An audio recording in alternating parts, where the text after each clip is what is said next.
Reporting tips naman po. Okay, sige. Dahil may nag-request, bibigyan ko kayo ng 5 tips when it comes to reporting.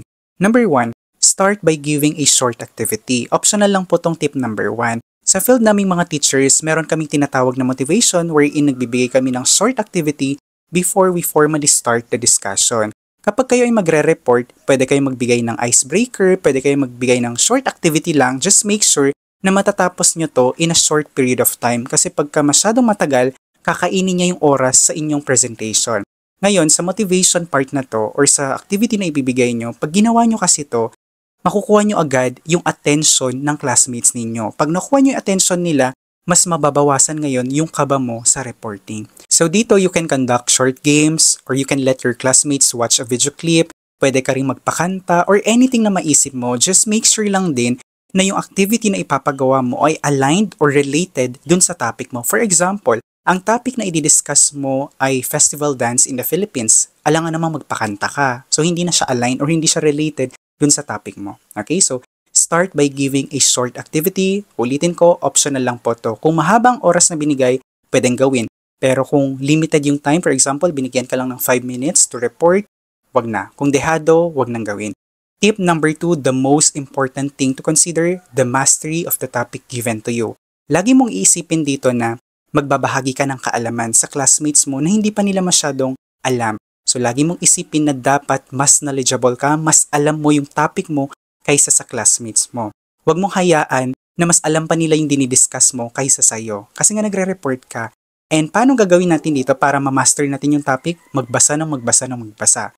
Huwag ka lang mag-stick sa isang libro, humiram ka pa ng ibang book sa library, pwede ka rin mag-search sa internet. Just make sure lang na kapag kayo ay nagsa-search ng information sa internet, i-validate nyo kung tama. Okay? Knowledge is power.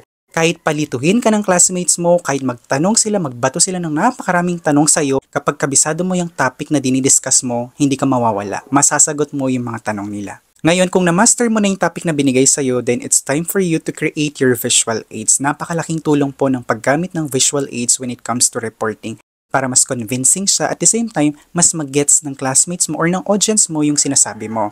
When it comes to visual aids, you have 2 options. Number 1, pwede kang mag-stick dun sa traditional way of presentation like the use of Manila paper or cartolina.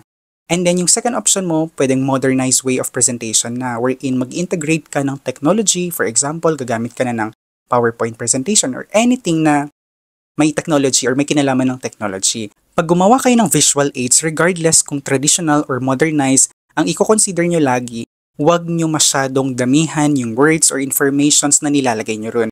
Kasi ang tendency, pag nilagay nyo lahat dun, yung informations, edi parang ang ending, binabasa nyo lang yung report nyo. Kung gusto nyo na mas magmukha kayong magaling, ang ilagay nyo lang dun, yung important details, keywords, or terms, tapos kayo na bahalang mag-explain, kayo na bahalang magbigay ng example. O in that way, magmumukha kayong magaling, magmumukha kayong knowledgeable dun sa dinidiscuss ninyo. Tip number 4, avoid too much memorization. Alam nyo, dito kayo madadali kapag ka masyado nyong minemorize yung topic nyo. Ibig ko sabihin, yung word by word nyo siyang minememorize. Importante rin na may memorization like yung terms, konting definitions, pero wag naman yung word by word. Kasi mas mapapahamak kayo kapag ganun yung technique ninyo or yung way nyo sa pagre-report. Na-try ko to once nung elementary ako. Ang ginagawa ko kasi noon, word by word, may nakalimutan akong isang word, na black mind ako, na mental block ako. So, ang ending, hindi ko nabuo yung gusto kong sabihin. O diba, din napahiya ako sa part na yun. So, yun pong lagi nyong tatandaan, avoid too much memorization. Huwag nyong i-memorize word by word. Kasi isang mali lang o isang word lang na makalimutan nyo, mapapahamak kayo. And for our last tip, tip number 5, you have to practice. Kung na-master mo na yung topic na binigay sa'yo, nakagawa ka na ng visual aids, then it's time for you to practice your topic or your report. Ang gagawin mo, pwede kang magsalita sa harapan ng salamin or pwede ka ring mag-record. I-record mo yung sarili mo habang nagre-report. Kasi pagka na-record mo yung sarili mo, dito mo na makikita kung saang part ka nahihirapan, anong part ba yung may dead air wherein sa dead air, may time na napahinto ka kasi hindi mo alam kung ano yung next mong gagawin or sasabihin.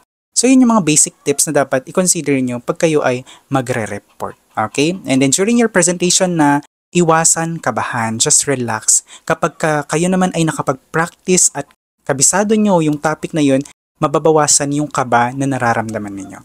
Okay? So yun lang, my dear students, sana nakatulong itong mga tips na binigay ko sa inyo.